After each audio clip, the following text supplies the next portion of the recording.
அர்த்த தர்மஹான்னா என்ன, அர்த்தஹான்னா என்ன, காமஹான்னா என்ன, மோக்ஷஹான்னா என்ன. ஏன்னா இதுதான் 4 தான் நம்ம சொல்லிகிட்டு இருக்கா பெரியவாள்லாம்.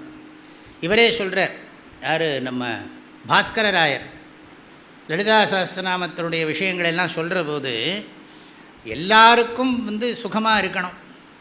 எனக்கும் கூட இப்போ எப்படியா உபன்யாசத்தை முடித்தா சுகம் பண்ணுறேன் சொல்கிறது.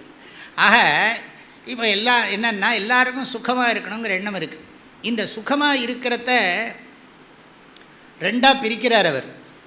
ஒன்று கிருத்திரிம அகிருத்திரிம சுகங்கிறார். கிருத்திரிம சுகம், அகிருத்திரிம சுகம். கிருத்திரிமான்னு சொன்னால் செயற்கை, அகிருத்திரிமான்னு சொன்னால் இயற்கையாக இருக்கிறது.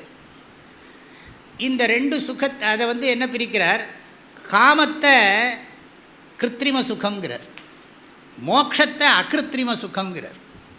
இது 2க்கும் சாதனம் தர்மங்கிறார், தர்மத்துக்கு சாதனம் அர்த்தங்கிறார். இப்படி ஒரு டெவலப்மெண்ட் அவர் சொல்கிறார். அர்த்தத்தினால தர்மம், தர்மத்தினால கிருத்திரிமம். விஷய சுகம்னு அர்த்தம். காமஹான்னு அவள் போட்டிருந்தா நம்ம புரிஞ்சுக்கணும். விஷய சுகம், இதனது அவிஷய சுகம், அவிஷய ஆத்ம சுகம். இப்படி 2ஆக பிரிச்சுன்னு இருக்க. இப்போது நமக்கு இந்த மோக்ஷஸ்வரூப விஷயத்தில் ஆச்சாரியால் சொல்கிறார், மோட்சம் ஏற்கனவே இருக்கிற மோட்சத்தை நம்ம அடைய முடியாது. ஓ